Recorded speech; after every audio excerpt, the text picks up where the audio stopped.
sus imágenes de acera consumiréis con fuego, y destruiréis las esculturas de sus dioses, y raeréis su nombre de aquel lugar. Ahora sí, del versículo 4: no haréis así a Jehová vuestro Dios, sino que el lugar que Jehová vuestro Dios escogiere de entre todas vuestras tribus para poner allí su nombre para su habitación, ese buscaréis, y allá iréis, y allí llevaréis vuestros holocaustos, vuestros sacrificios, vuestros diezmos y la ofrenda elevada de vuestras manos, vuestros votos, vuestras ofrendas voluntarias y las primicias de vuestras vacas y de vuestras ovejas, y comeréis allí delante de Jehová vuestro Dios, y os alegraréis vosotros y vuestras familias en toda obra de vuestras manos en la cual Jehová tu Dios te hubiere bendecido.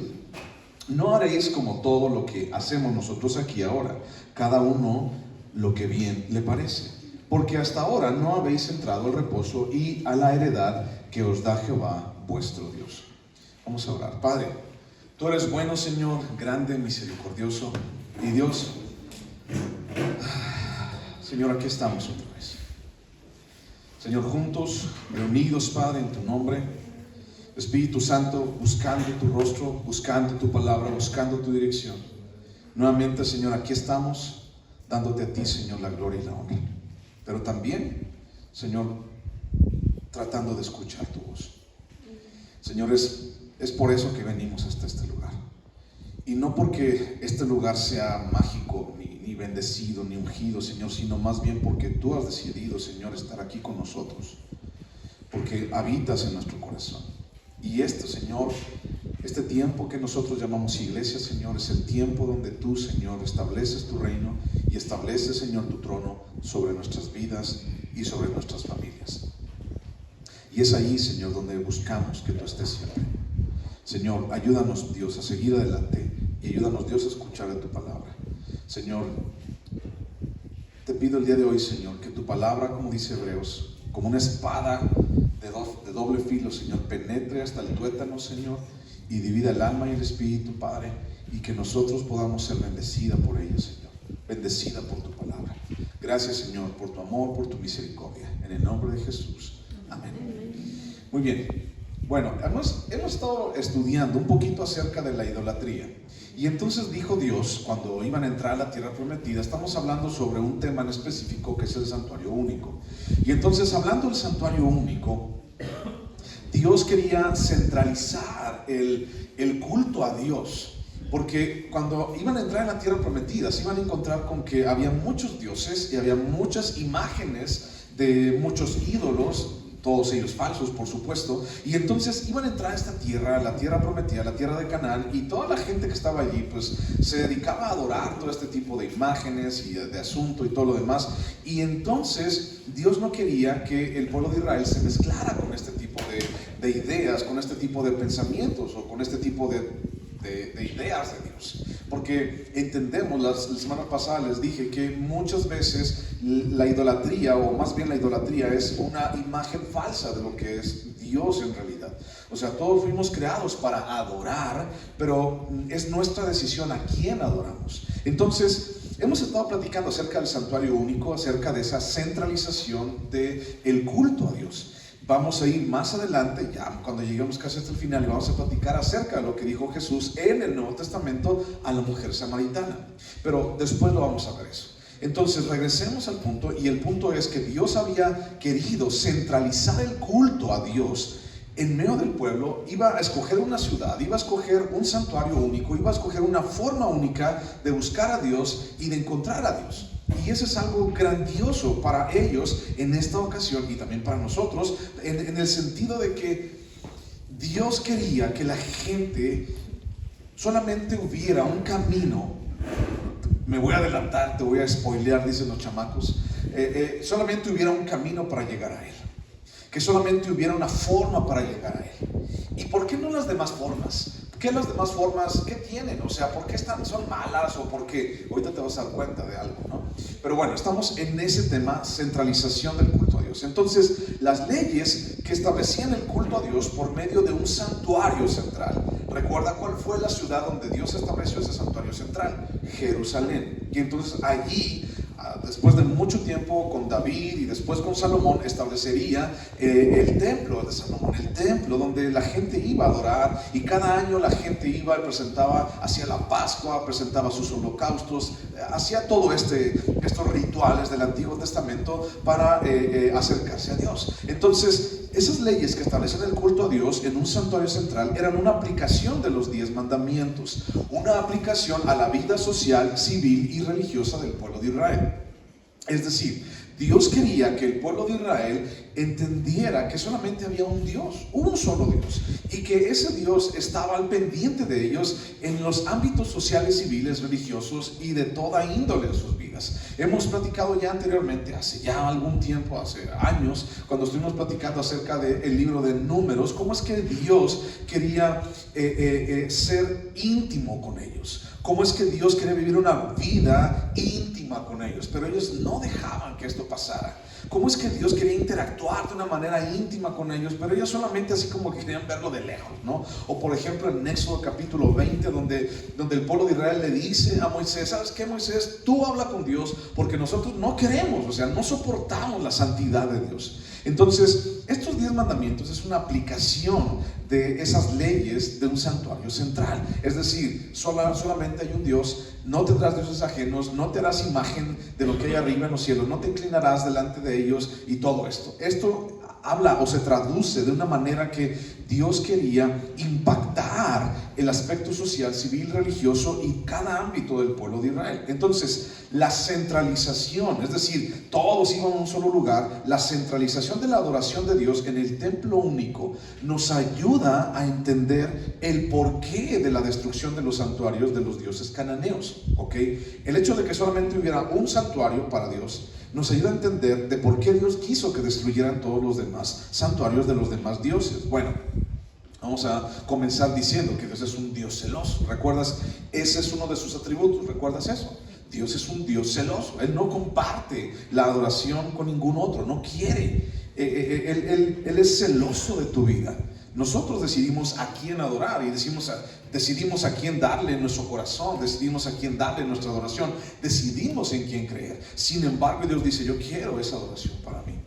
El primer mandamiento, por ejemplo, ya lo hemos platicado, el primer mandamiento habla de la exclusividad de Dios en la vida del pueblo de Israel. Es decir, solamente hay un Dios. No hay muchos, o sea, dice: no tendrás dioses ajenos delante de mí. Dios se está levantando como el único Dios real, y se presenta a sí mismo como el único Dios de Israel. No quiero que tengas otros dioses, no quiero que tengas más, no quiero que tengas imágenes, no quiero que las adores, no quiero que hagas nada con ellas, sino más bien, como acabamos de leer, versículo 1, versículo 2 y versículo 3, dijo: quiero que destruyas todo lo que tiene que ver con la idolatría. Ahora, ¿por qué Dios dio esta orden de destruir la idolatría? Bueno, a lo mejor dices: bueno, pastor, pues es obvio, ¿no? O sea, Dios es celoso y no quiere dioses y todo. Es obvio. Bueno, sí es obvio, pero hay razones. Ahora, ¿por qué Dios mandaría destruir toda la idolatría? La semana pasada vimos una palabra, la palabra raer.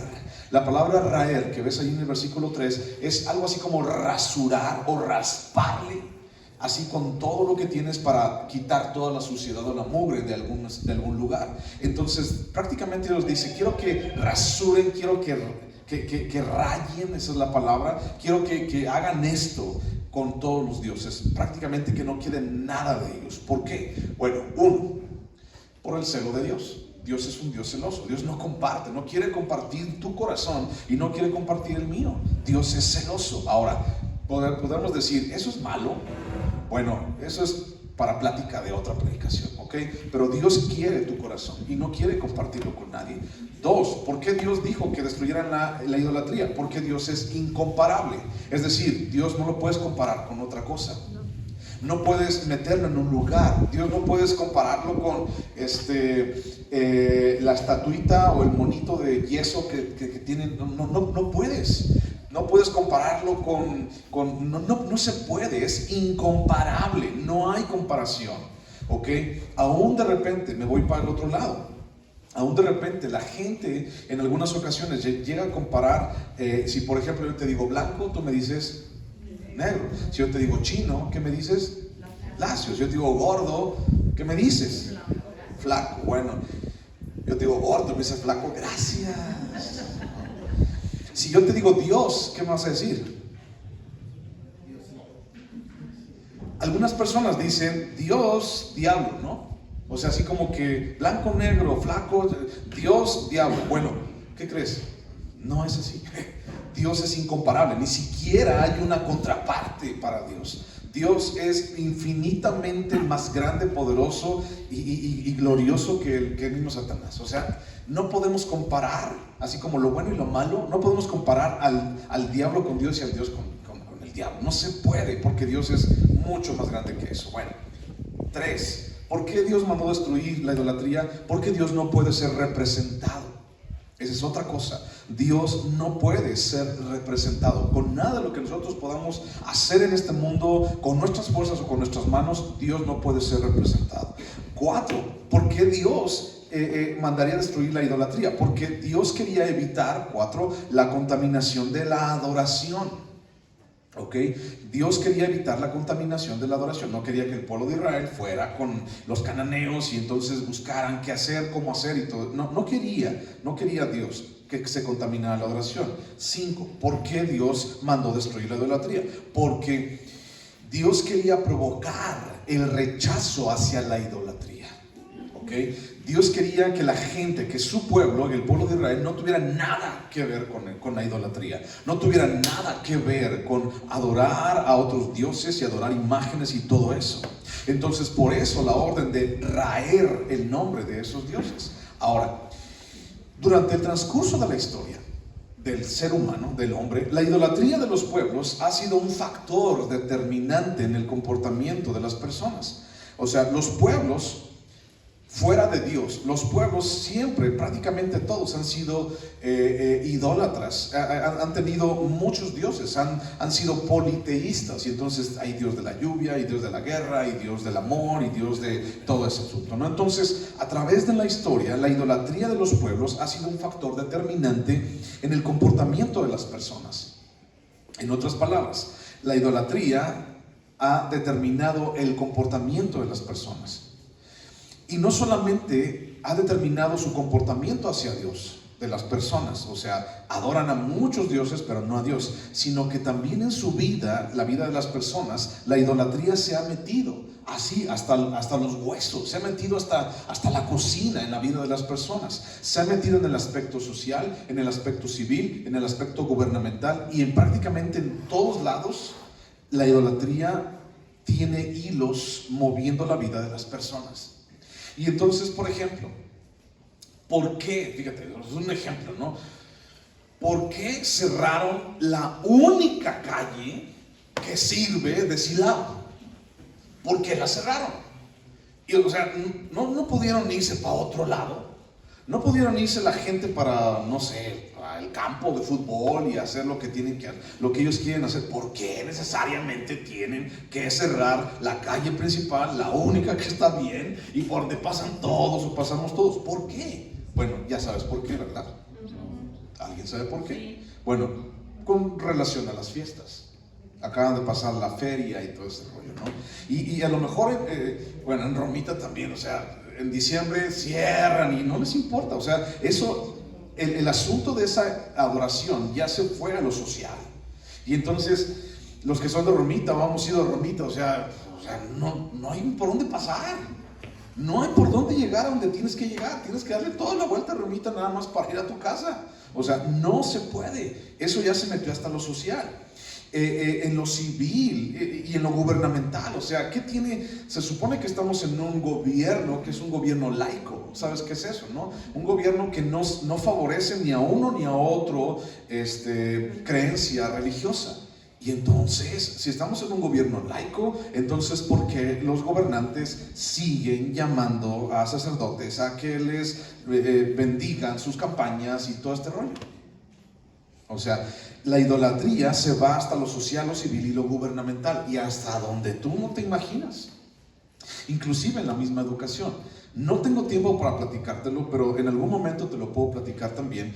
Existe una ideología en este momento hacia la educación, muy rápido, una ideología muy peligrosa hacia la educación, la escuela, nuestros hijos. en donde se les está diciendo que ya no es humanismo, sino ya es, se va a cambiar en algo así como déjame explicarlo, como en una conciencia social, o en una concientización de la vida. Y entonces eso significa, vas a decir, ¿eso qué es? ¿Qué pasa? ¿Qué es eso? Bueno, eso significa, escucha bien, no te espantes, pero eso es lo que viene. Significa que entonces se le va a enseñar a los hijos o a las personas, a los niños, a ser conscientes de sus propias capacidades, escucha, para no tener que depender de nadie en absoluto, ni de sus padres, ni de las instituciones, ni del gobierno, ni siquiera de las escuelas, ni de nadie que tengan a un lado, y déjame decirte hasta quién pusieron, y ni siquiera de Dios. Esa es la idea social y educativa que tiene el gobierno para con nuestros hijos, para con los niños en las escuelas. Enseñarles a que no dependan, que son totalmente capaces y que no deben de depender de nadie, ni siquiera de Dios.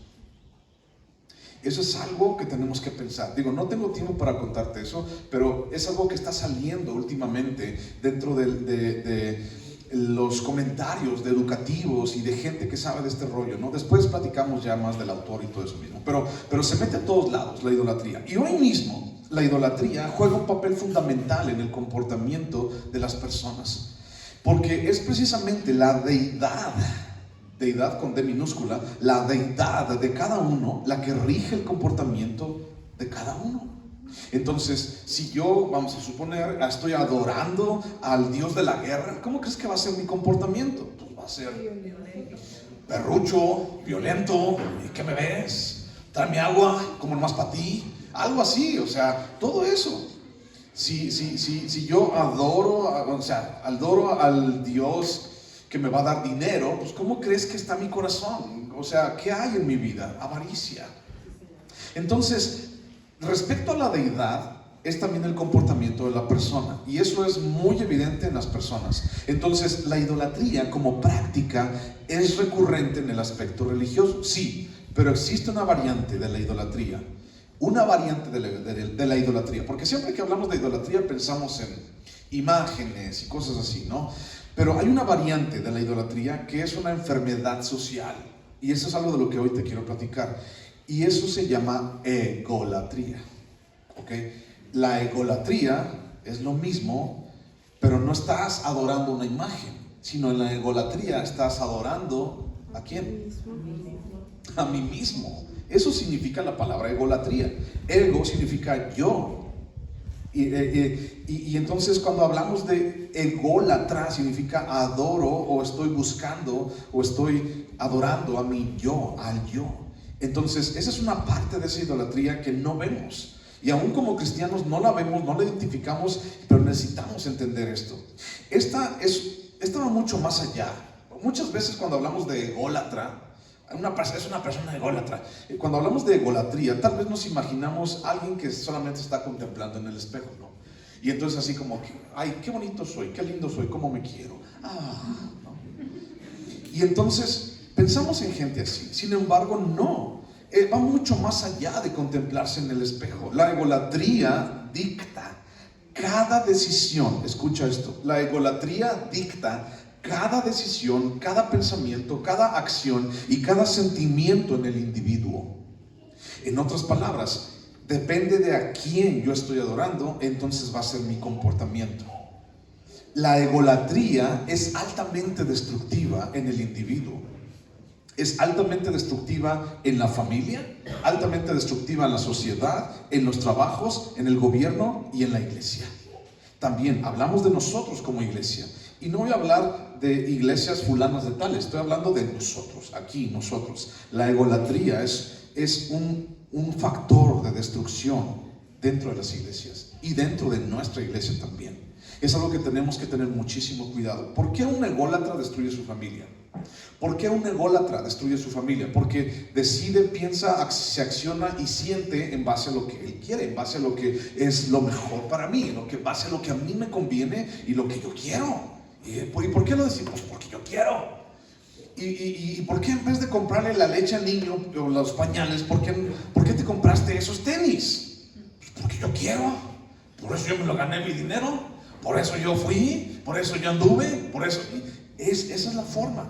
Y entonces, no solamente tiene que ver con unos tenis, no solamente tiene que ver con una chamarra o un pantalón o no sé, o un coche, ¿no?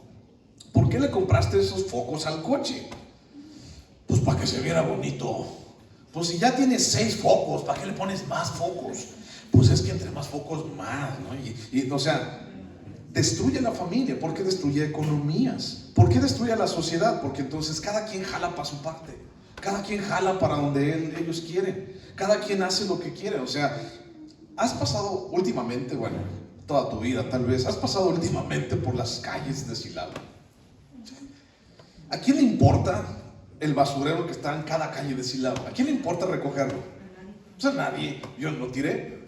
Si yo lo tiré, pues a mí que me... Y entonces de repente un día se te ocurre sacar la basura de tu casa ahí a la calle y dices, la voy a poner aquí en este arbolito, la voy a poner aquí en este clavito, y de repente, pues ya sabes, no hay hartos perros callejeros y van y te la riegan toda, y entonces tú dices, ya me regaron la basura.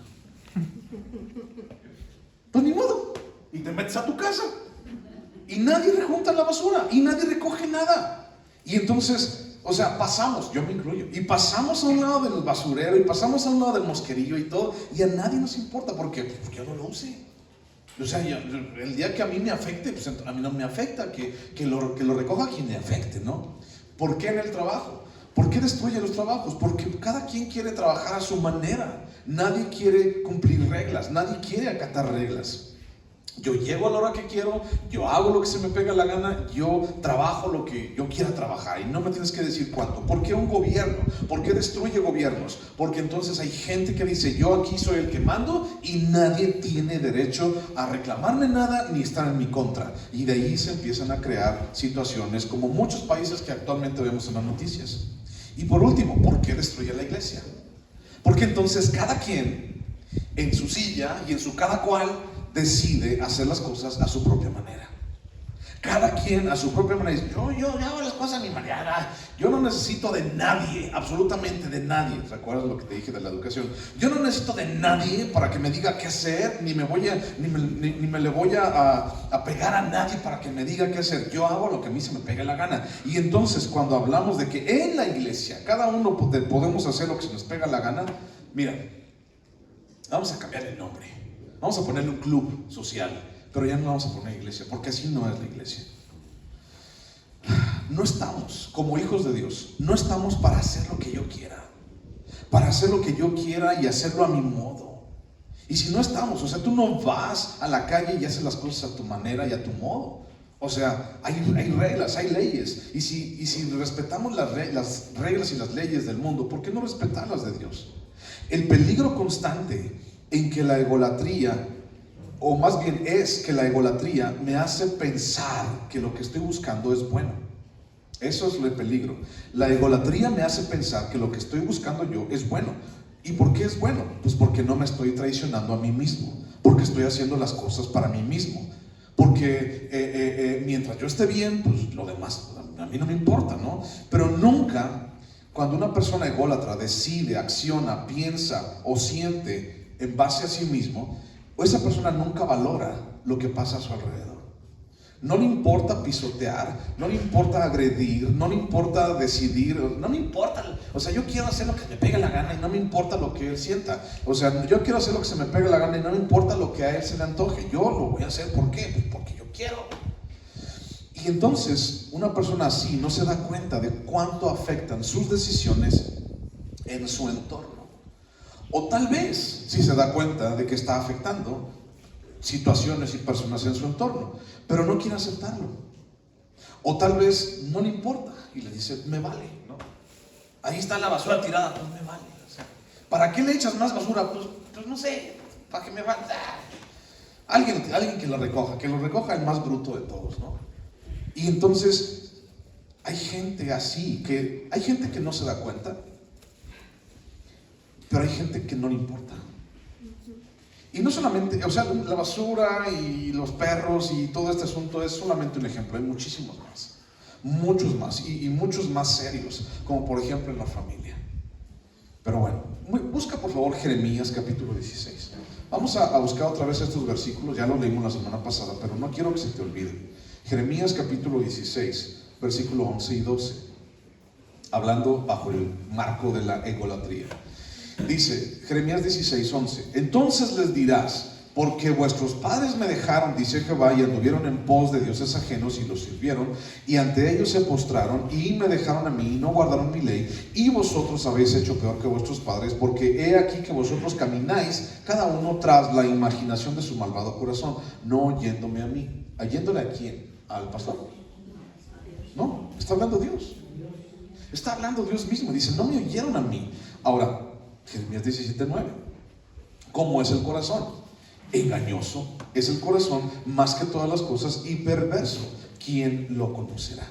Entonces, cuando hablamos de comportamientos ególatras, cuando hablamos de comportamientos de engreídos o gente engreída, entonces hablamos de decisiones, pensamientos, acciones y sentimientos que no les importan los demás, que no les importa lo que esté pasando a los demás. Y eso es muy peligroso para una nación, para una familia, para una iglesia, para un trabajo, para donde quiera que tú vayas. Eso es algo peligroso, porque en algún momento eso va a tronar.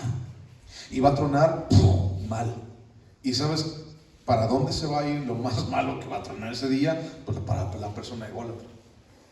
Porque se va a dar cuenta de todo lo que hizo y se va a dar cuenta que no puede regresar al pasado y componer, y no puede restituir, y no puede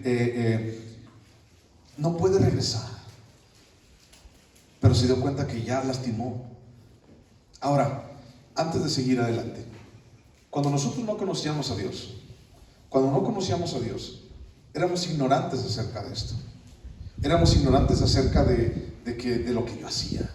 Y eso vamos a ponerle entre comillas, es válido, porque no conocías a Dios. Pero ahora ya lo conoces. Y entonces tú, cuando lo conoces, todo cambió. Y tus ojos fueron abiertos. Y ahora te das cuenta de que tus decisiones afectan.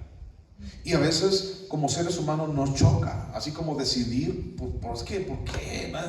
Yo que tengo que ver con él, que no sé qué. Pero lo es. ¿Por qué? Porque son parte de la misma familia. La familia de Dios comprada por la sangre de Jesucristo. Somos parte de la misma iglesia. Y entonces, ya ni siquiera te hablo de que los que estamos aquí somos parte de la misma iglesia, sino también con otros. Busca Colosenses capítulo 2, versículo 18. Colosenses capítulo 2. Y como iglesia, ¿qué tenemos que hacer? Colosenses 2, 8.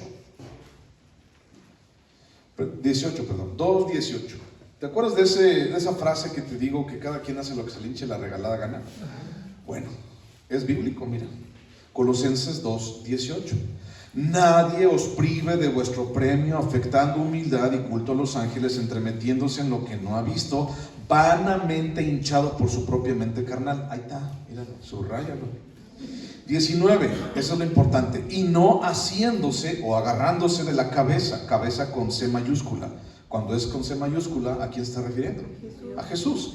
En virtud de quien todo el cuerpo, nutriéndose y uniéndose por las coyunturas y ligamentos, crece con el crecimiento que da Dios. En otras palabras, es decir, cada quien hace lo que se le pega a su propia mente hinchada carnal, pero no se agarra de la cabeza. ¿Esto en dónde? En la iglesia. La cabeza es Jesús. Nada más dale una vuelta para atrás y busca Colosenses capítulo 1, versículo 15. Él, hablando de Jesús, es la imagen del Dios invisible, el primogénito de toda creación, porque en Él fueron creadas todas las cosas, las que hay en los cielos y las que hay en la tierra, visibles e invisibles, sean tronos, sean dominios, sean principados, sean potestades, todo fue creado por medio de Él y para Él. Y Él es antes de todas las cosas, y todas las cosas en Él subsisten. Pausa. Todas las cosas en Él subsisten. Como iglesia, ¿por qué subsistimos? ¿Porque somos bien buenos, bien buena onda? ¿O porque diezmamos mucho? ¿O porque venimos los domingos? ¿Por eso subsiste la iglesia? No. La iglesia, nosotros vamos a cumplir 15 años ya. Vamos a necesitar chambelanes, por cierto. Vamos a cumplir 15 años ya de existencia como iglesia. ¿Y por qué hemos subsistido? Pues por Él. Nada más, o sea, no hay otra cosa. Agarrados de la cabeza, asidos de la cabeza, versículo 18. Y Él es la cabeza del cuerpo, que es la iglesia. Él, que es el principio, el primogénito de entre los muertos, para que en todo tenga la preeminencia. Como iglesia necesitamos dejar esos pensamientos, acciones, sentimientos y decisiones ególatras y empezar a agarrarnos de la cabeza, que es Jesucristo, para que Él tenga la preeminencia en la iglesia. ¿Qué significa esa palabra preeminencia? Significa que el verdadero Hijo de Dios es aquel que no lleva una vida fuera de los lineamientos de Dios y aquel que pone a Cristo en primer lugar. Darle a Cristo el primer lugar en tu vida significa darle la preeminencia. Okay. Regresa a Deuteronomio, versículo 4. Vamos a estudiar estos versículos. Habiéndote dicho esto, mira lo que dice: no haréis así a Jehová vuestro Dios. Tiene que ver con la idolatría. Sino que el lugar que Jehová vuestro Dios escogiere de entre todas vuestras tribus para poner allí su nombre para su habitación, ese buscaréis y allá iréis. ¿Ok? Dios no es igual que los demás dioses. Eso es algo evidente y es algo que hemos dicho muchas veces. Dios no es igual que los demás dioses, ¿de acuerdo? Versículo 4 y versículo 5. Dios no es igual que los demás dioses. No haréis igual con Dios que con los demás dioses, sino en donde Dios te diga, dicen los versículos, allí vas a ir tú a adorar, allí vas a ir tú a buscar a Dios. Sino que de donde Dios te diga que vayas, allá vas a ir. Entonces, eso era algo muy padre. Ahora, ¿por qué era muy padre? Porque Dios dijo, bueno, van a ir y van a adorar allá, pero yo quiero adorar acá. No, tienes que ir allá, porque entonces se va a convertir en una adoración falsa. La adoración a Dios debía ser contraria a las prácticas religiosas de los pueblos que Israel iba a conquistar. Ahora, un ejemplo muy rápido. ¿Cómo eran esas prácticas de los pueblos que Israel iba a conquistar? ¿Cómo eran las prácticas de los cananeos? ¿Cómo eran las prácticas de la idolatría? ¿Cómo eran las prácticas del paganismo? ¿Cómo eran? Bueno, había desenfreno, había inmoralidad, había libertinaje, había paganismo por donde tú buscaras, había brujería y había egolatría. En otras palabras, la forma religiosa de acercarse a esas deidades. ¿Le bajamos el aire si quieres? Hermano Jorge, bájemele por favor al aire un poquito porque me estoy despeinando. La forma como esas personas o esas naciones vivían su idolatría era en desenfreno, inmoralidad, libertinaje, paganismo, brujería, etc. En otras palabras, tenían un solo mandamiento. En otras palabras, tenían un solo mandamiento. ¿Alguien puede imaginarse cuál era ese mandamiento? El mandamiento era: haz lo que quieras, haz lo que se te pegue la gana. Ese era el único mandamiento. Y entonces la gente hacía lo que se le pegaba la gana. Y la gente hacía, ahora me voy a inventar otra forma de venir. Y entonces lo hacía. Ya me aburrió antes, ahora voy a... Y la gente lo hacía. Esa era la única regla. Haz lo que tú quieras, haz lo que se te pegue la gana. Entonces, la destrucción de los santuarios de los cananeos establecería una división entre la adoración falsa y la adoración a Dios. Dios iba a escoger un lugar para poner allí su nombre, y Dios quería que hubiera una diferencia, un antes y un después en la adoración a Dios. Dios lo que buscaba es que el pueblo adorara y buscara a Dios de una manera diferente de como los pueblos paganos lo hacían. Dios no quería ese rollo de libertinaje y paganismo e inmoralidad. Es lo que no quería Dios. Y entonces dijo, ustedes no van a hacerlo así. Yo voy a escoger un lugar y allí voy a poner mi nombre. ¿Qué significa de que iba a poner allí su nombre? Bueno, poner allí su nombre significa que iba a manifestar su presencia divina en ese lugar. Y le iba a poner ese lugar, iba a poner su mano en ese lugar, su presencia iba a estar en ese lugar. Ahora, estamos hablando del santuario único en el Antiguo Testamento. Pero ahora, nosotros como iglesia, dice Primera de Pedro, que somos piedras del templo de Dios. Y cada uno de nosotros somos como un ladrillo dentro de ese templo, y cada uno de nosotros albergamos a Dios en nuestro corazón. Entonces, ese santuario en el Antiguo Testamento, bueno, Dios puso su nombre, Dios puso su mano, allí la gente iba a buscarlo. Pero nosotros somos la iglesia. Dios no habita en lugares hechos por manos humanas, dice el libro de Hechos. Y entonces, si no habita en lugares hechos por manos humanas, ¿en dónde habita? Pues habita en tu corazón y en el mío. Y nosotros estamos aquí reunidos el día de hoy porque el Espíritu Santo ha decidido que nuestro corazón es su morada. Y entonces, si somos tú y yo su morada, si somos tú y yo su templo, si somos tú y yo su iglesia, entonces, ¿qué debe de pasar con nosotros? Si poner allí su nombre, Antiguo Testamento, significaba la manifestación de la presencia divina, ¿qué debería de estar pasando en la vida de nosotros como iglesia? ¿Qué debería estar pasando en nosotros? En otras palabras, ¿qué estamos manifestando como iglesia? ¿Qué es lo que estamos manifestando? ¿Qué es lo que la gente ve alrededor? ¿Qué es lo que la gente busca de nosotros? ¿Qué es lo que la gente piensa? ¿Qué es lo que la gente, cuando la gente pasa tal vez por allá en el camino? Bueno, casi no pasa nadie, pero cuando la gente pasa, o cuando la gente de alrededor, nuestros alrededores, o tal vez hasta de tus casas, de tus vecinos, ¿qué es lo que piensan cuando te ven? Porque nosotros somos esa manifestación de la presencia de Dios. Mira, ¿no me lo crees? Efesios capítulo 3, versículo 10. Efesios capítulo 3, versículo 10. Efesios 3, 10.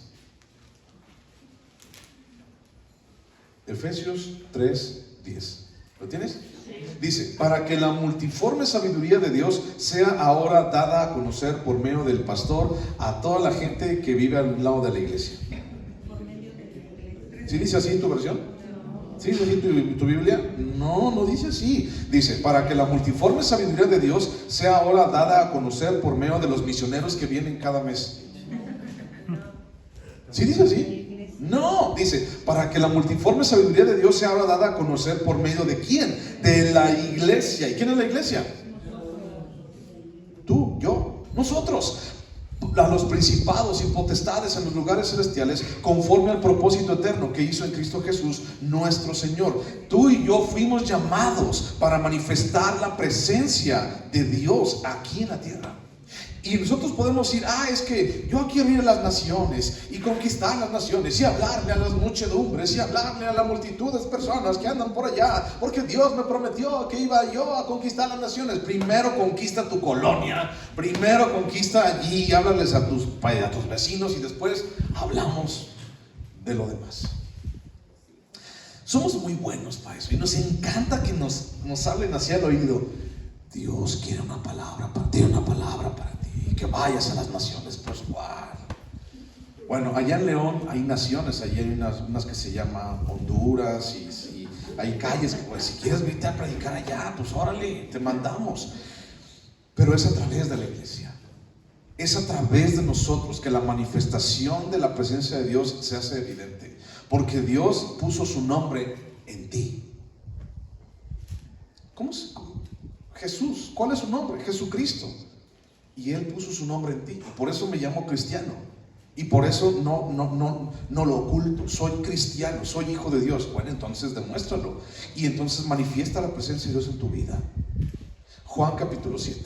Ahí atrás, por favor. Juan capítulo 7. Versículo 16. Juan 7, 16. Juan 7, 16. ¿Lo tienes? Sí. Juan 7, 16. Dice, estaban hablando allí los fariseos. Bueno, ya sabes que siempre los fariseos le tiraban a Jesús. Y entonces están ahí los fariseos y Jesús dice, le preguntan, ¿no? Se maravillaban, versículo 15. Se maravillaban los judíos diciendo, ¿cómo es este que no fue a la escuela y no sabe letras? Pero sabe hablar, sabe de letras, sin haber estudiado. Y Jesús le responde, versículo 16. Mi doctrina no es mía, sino de aquel que me envió.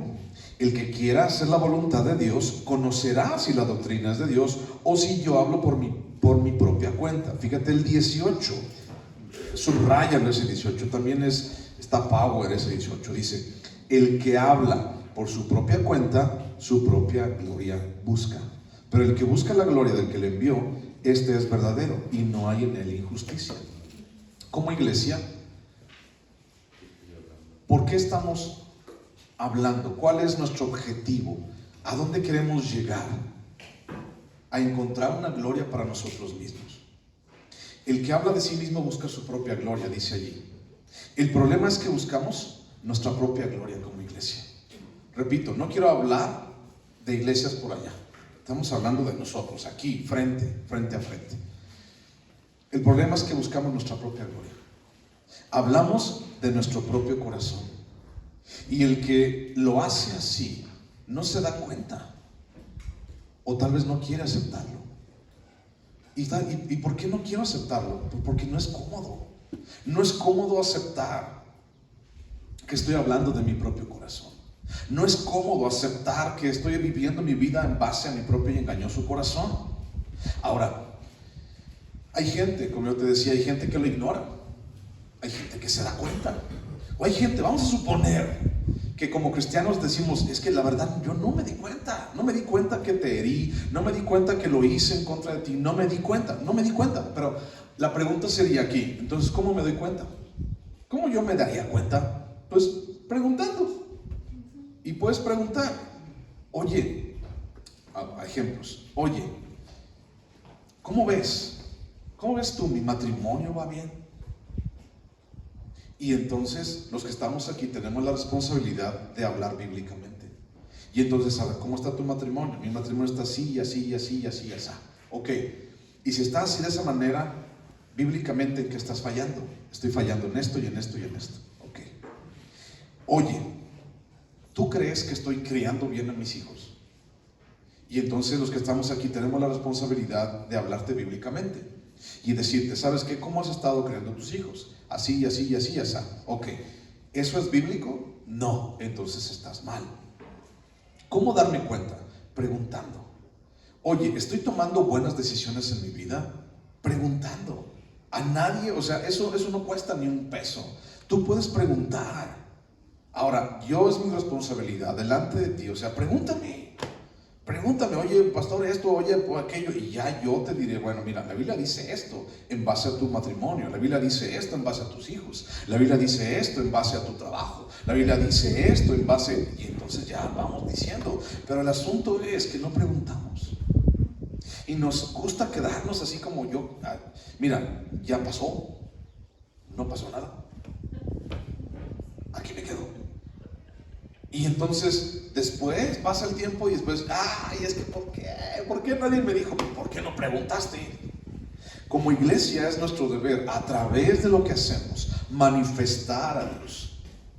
Es tu responsabilidad manifestar a Dios. No es la responsabilidad del pastor, de un ministerio, no, es la responsabilidad de ti como oveja del rebaño sagrado que es Dios. No la chivas, del rebaño de Dios, o sea, de la iglesia que Él compró con su sangre. Es tu responsabilidad y tenemos un deber, y ese deber es manifestar a Dios en la gente, manifestar a Dios a las personas. Ahora la pregunta es, ¿lo estamos haciendo? Esa es tu respuesta la tienes tú sabrás si sí lo estás haciendo o si no lo estás haciendo, o qué es lo que la gente ve en ti. La gente puede ver en ti un hombre o una mujer bien carnalotes, mano. ¿Qué es lo que está viendo en ti? ¿Qué es lo que has promovido últimamente? ¿A qué has dedicado tu tiempo, tu dinero y tu esfuerzo últimamente? ¿Qué has promovido últimamente? Mira, mucha gente ha promovido un nombre, ¿no? Me voy a poner yo de ejemplo. Un nombre. Yo asisto a Calvary Chapel Silao. ¡Wow! Promuevo un nombre, promuevo una institución, ¿no? Y se llama Misiones de Impacto AC, ¿no? Promuevo un ministerio tal vez, y nosotros sí vamos y hacemos, y mira todas las fotos que tenemos. Sé que estoy pisando calles, y mira todas las fotos que estamos sacando, y miren, todos mírenos cómo lo estamos haciendo. O tal vez estamos promoviendo una iglesia o un movimiento, y ¿sabes qué? Si es así, estamos mal, porque debe ser el nombre de Dios el que tenemos que promover, no el de nosotros, no el mío. Hace mucho tiempo, los que todavía, los muchachos ya no conocen o no les gusta el Facebook, pero como dice Primera de Alejandro 3:2, por sus face los conoceréis. Y entonces, hace mucho tiempo, todavía la gente de repente dice que el Face es del diablo. Y yo así como, bola de persinados. Así yo decía, pero ahora me doy cuenta que no. Sí es. Y te voy a decir por qué. Porque entonces el Face es una plataforma para que entonces todo lo que yo hago, todo lo que yo logro, todo lo que yo decido, todos los lugares a donde yo voy, sean expuestos. Y la gente me pueda dar likes. Y la gente me pueda poner corazoncitos. Y la gente me pueda poner muchos de estos así. Dice el manito arriba. Y que la gente diga, wow, que no sé qué. La verdad, no quiero ser religioso, pero es una plataforma muy peligrosa para una persona así. Para una persona que busca solamente su nombre y su gloria. Es muy peligroso. Y te voy a decir porque nos encanta andar subiendo ese tipo de cosas. Y nos encanta andar viendo ese tipo de cosas también. Nos encanta el chisme, la verdad. A ver, ¿no? ¿Dónde fue? A ver, ¿y qué hizo? A ver, no sé qué. Y a ver, ¿qué comió? Y ahí está el otro. Y comí esto, y comí aquello. Y nos encanta, y nos encanta. ¿Sabes? Antes del Face ya existía una plataforma. Y entonces esa plataforma se llama la Biblia. Y si tú subes lo que tú haces a la Biblia, ¿qué crees? Y si tú subes lo que tú ganaste a la Biblia, y si tú subes a dónde fuiste a la Biblia, y si tú subes cuántos amigos tuviste, y hay gente que dice, yo tengo como 20,000 amigos, ¿y los conoces? No, a ninguno. Y entonces no son tus amigos.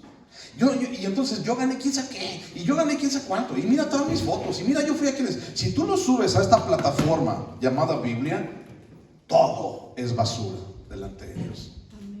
El asunto es que no nos gusta. O sea, yo vengo con toda la intención en mi vida de subir y buscar un like, ¿no? Y entonces lo subo a la plataforma que se llama la palabra de Dios. Y entonces Dios me dice, no, todas tus justicias son como trapo de inmundicia delante de mí. Saco fotos por todos lados y las subo. Mira, Señor, todo lo que logramos en la escuela bíblica de verano, ¿no? Y entonces Dios dice, ¿y qué? O sea, ¿quieres que te traiga mariachis? ¿O te traigo un pastel? ¿O qué quieres? Es lo que debes de estar haciendo, compartir mi palabra. Pero nada más es una foto. ¿Y a quién quieres hacer famoso? Y la verdad es que los ministerios y las iglesias somos tan dados a eso. Ten cuidado con eso. Si es así, estamos mal. Debe ser el nombre de Dios el que debe ser exaltado, no el de una persona, no el de un hombre. Y te voy a compartir, mira lo que dice este pastor fulano de tal, que dice que hay una palabra que, bueno, hacemos famoso a alguien más. Versículos 6 y 7 de Deuteronomio. Y allí llevaréis vuestros holocaustos, o sea, al lugar donde Dios establezca. Allí llevaréis vuestros holocaustos, vuestros sacrificios, vuestros diezmos y la ofrenda elevada de vuestras manos, vuestros votos, vuestras ofrendas voluntarias y las primicias de vuestras vacas y de vuestras ovejas. Y comeréis allí delante de Jehová vuestro Dios y os alegraréis, vosotros y vuestras familias, en toda obra de vuestras manos, en la cual Jehová tu Dios te hubiere bendecido. ¿Ok? Dice, y os alegraréis vosotros y vuestras familias. Esa es la clave aquí. El santuario que Dios iba a escoger sería la morada eterna del Señor con su pueblo. El Señor viviendo en medio del pueblo. Y el texto claramente dice que la adoración de Israel debía de ser comunitaria, congregacional. Dios dice, y tú y toda la congregación vendrán a este lugar. Toda la congregación del pueblo de Israel debía de venir al lugar y adorar a Dios. Y la adoración no fue dejada, escucha esto, la adoración no fue dejada a la opinión o al capricho de cada uno, no.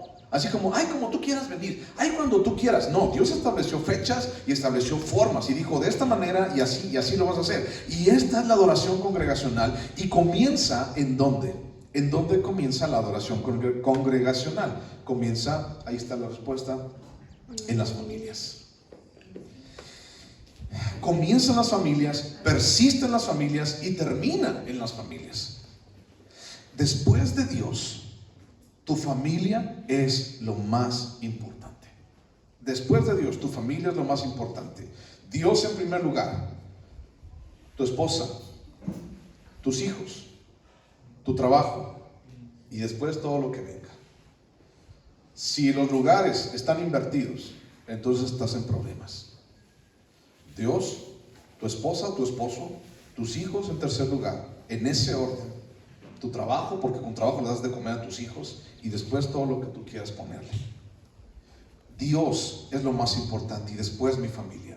Y los 10 mandamientos lo dicen así. Los primeros 4 hablan acerca de la adoración de Dios, y los demás, los otros 6 más abajo, ¿de qué hablan? Hablan acerca de esa relación unos con otros. ¿Y dónde comienza esa relación? En mi familia. ¿Y cómo comienza? Honra a tu padre y a tu madre. No adulteres, no digas mentiras, no robes, no codicies, no mates. ¿Por qué? Porque todo eso va a afectar a mi familia. Si yo voy y mato al que me cae gordo, mis hijos se van a quedar sin papá. Si yo voy y me meto con otra mujer, mis hijos se van a quedar sin papá.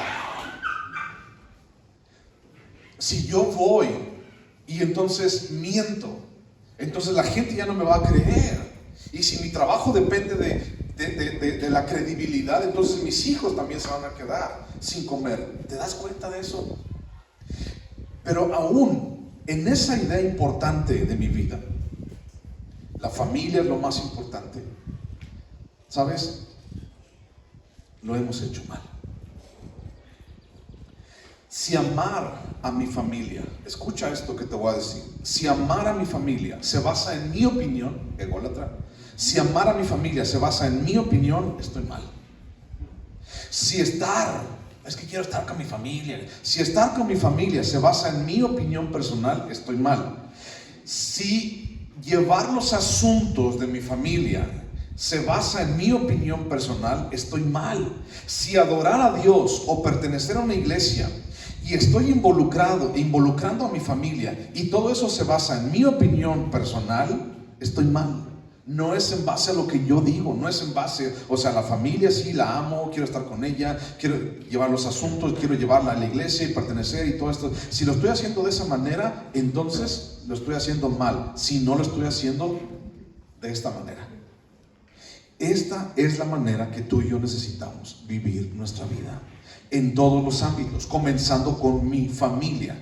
Y dice el versículo 7: y os alegraréis vosotros y vuestras familias. ¿Sí lo tienes ahí? ¿Sí lo leíste? Y os alegraréis vosotros y vuestras familias. ¿Qué significa eso? Significa que en familia comienza la iglesia.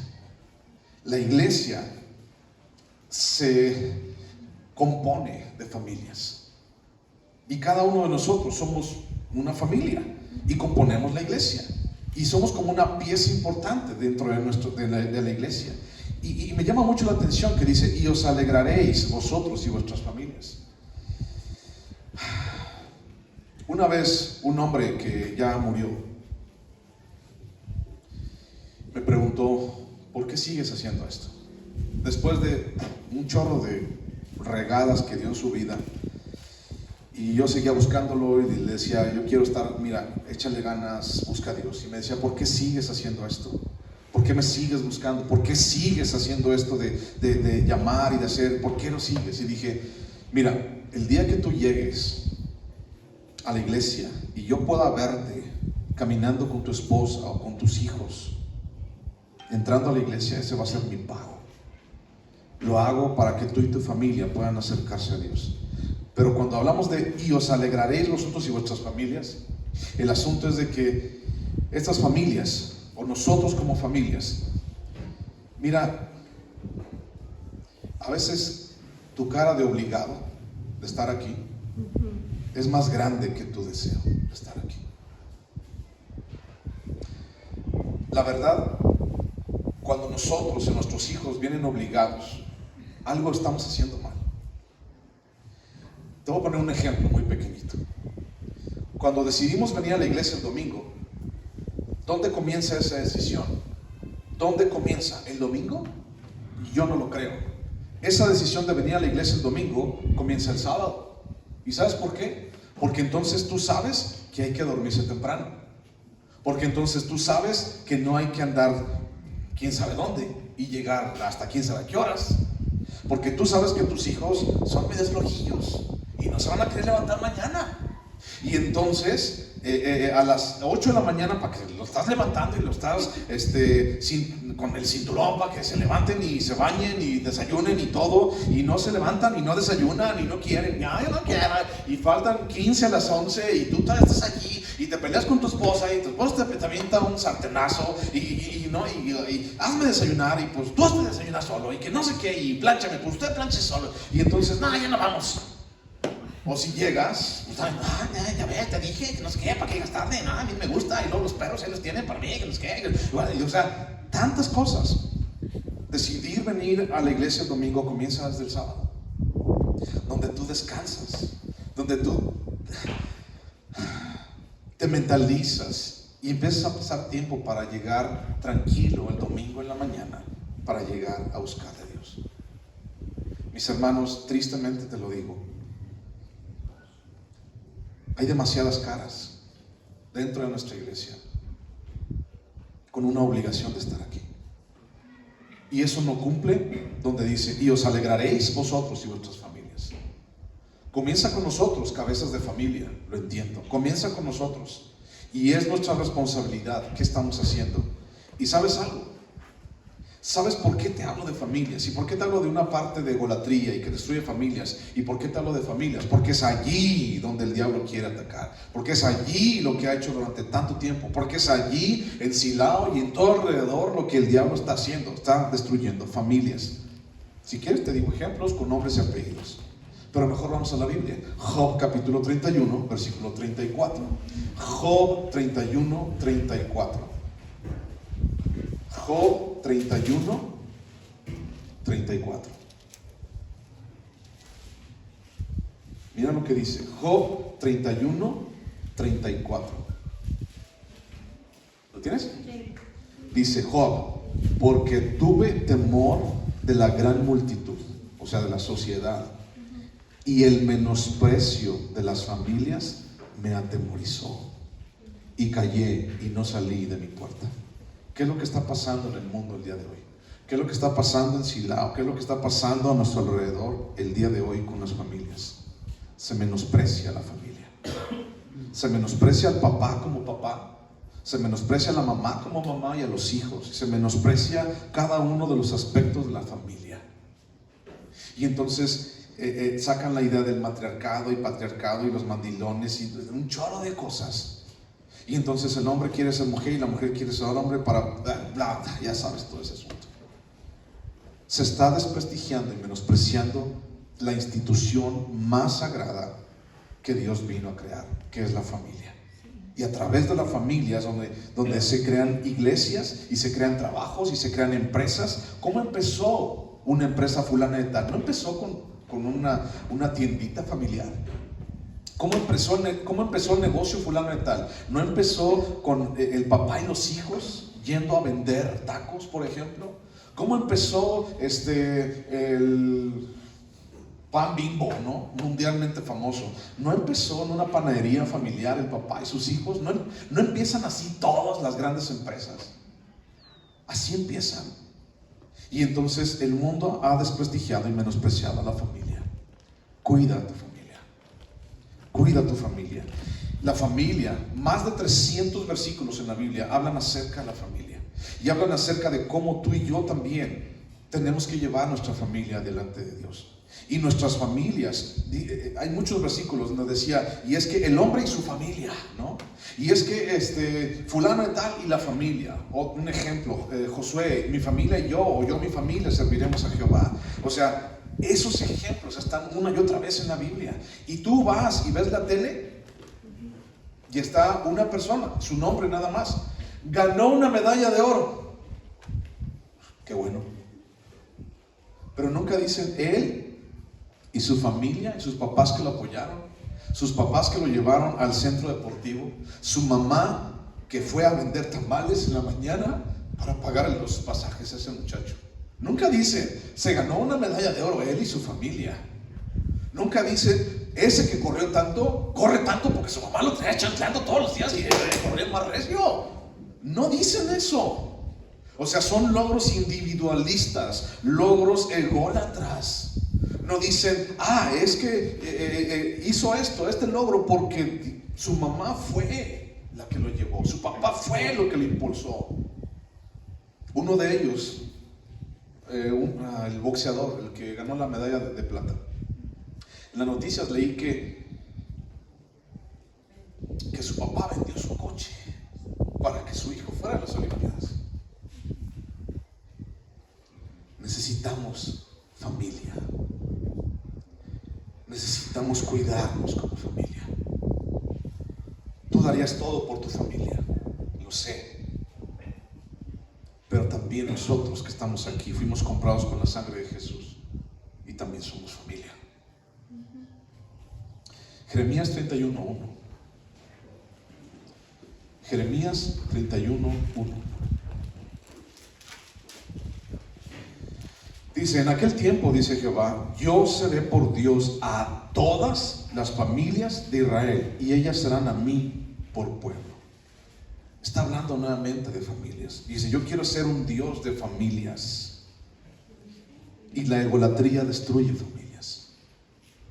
Ahora busca Efesios 3:14. Efesios 3:14.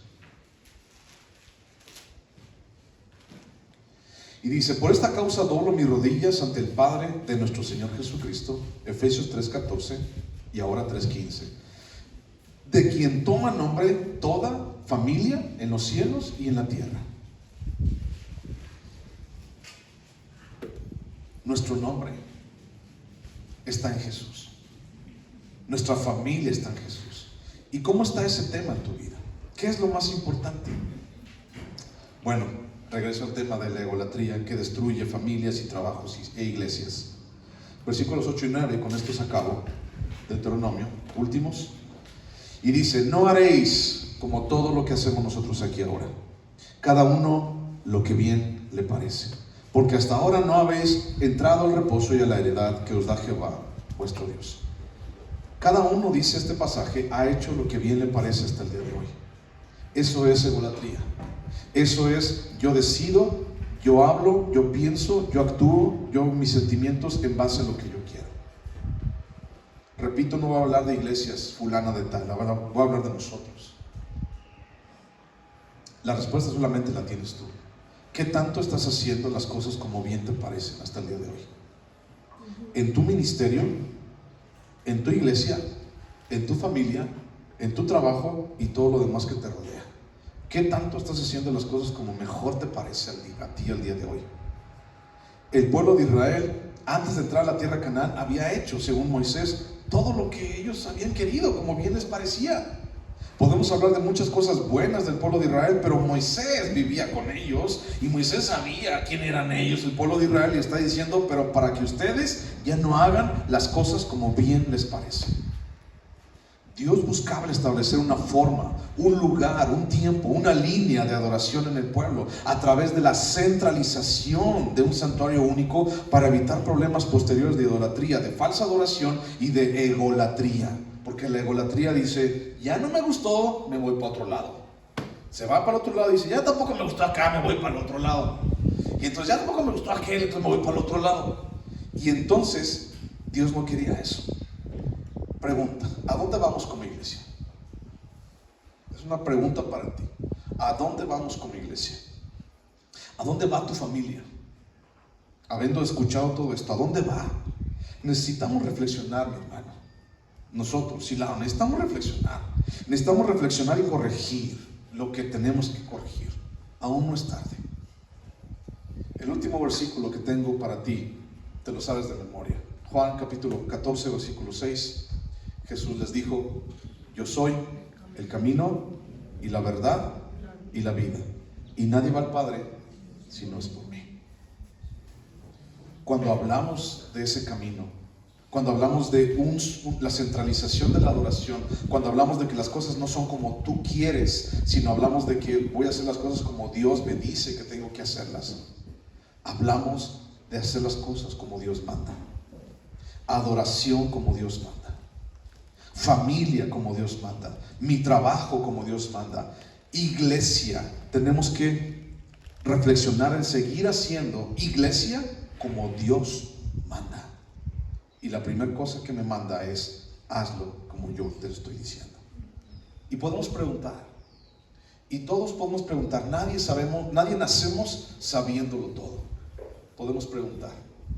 Vamos a orar. Cierra tus ojos.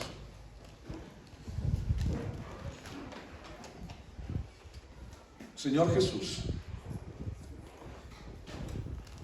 aquí estamos, Señor, nuevamente. Aquí estamos, Señor, y pues solo queremos darte a ti la gloria y la honra. Sabemos, Dios, que las cosas no las hemos hecho bien. Sabemos, Padre, que hemos decidido demasiado para nosotros mismos. Así como Moisés dice en este pasaje, cada uno ha hecho lo que bien le parece. Señor, yo no quiero seguir haciendo eso. Quiero agarrarme de la cabeza en la iglesia que es Jesús. Señor, y yo como responsable de este lugar, Dios, quiero pedirte, Padre, que no me sueltes, que no nos sueltes como iglesia. Señor, queremos venir a este lugar no a promovernos, sino a adorarte a ti.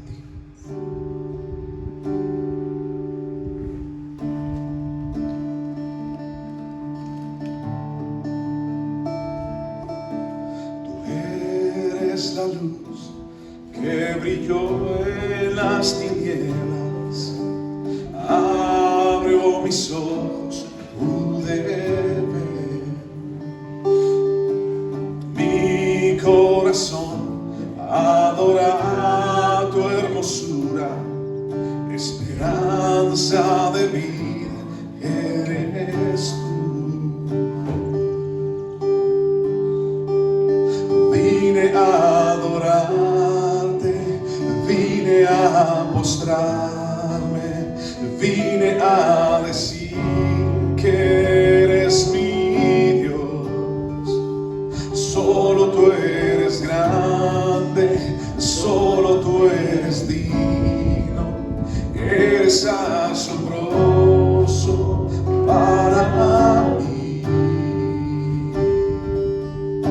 Tú eres el Rey grandemente exaltado, glorioso por siempre, Señor.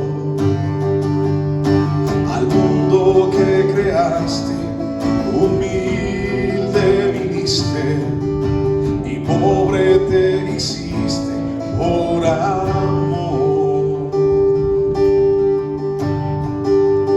Vine a adorarte, vine a mostrarme, vine a decir que eres mi Dios. Solo tú eres grande, solo tú eres digno. Eres asombroso para mí. Señor, gracias, Padre, porque tú has sido asombroso a nuestras vidas. Gracias, Señor, porque tu luz brilló en nuestras tinieblas. Gracias, Dios, porque nos has dado una esperanza. Ayúdanos a seguir adelante. Ayúdanos, Dios, a adorarte a ti, Jesús, el único Dios y el único Rey. Gracias, en el nombre de Jesús, Señor. Amén, Dios. Que Dios te bendiga y que Dios te guarde, que Dios esté contigo siempre. Que Dios ponga tu mano en tu vida cada día y te sostenga. Gracias por venir hasta acá. Un abrazo para todos ustedes. Que Dios te bendiga. Muchas gracias.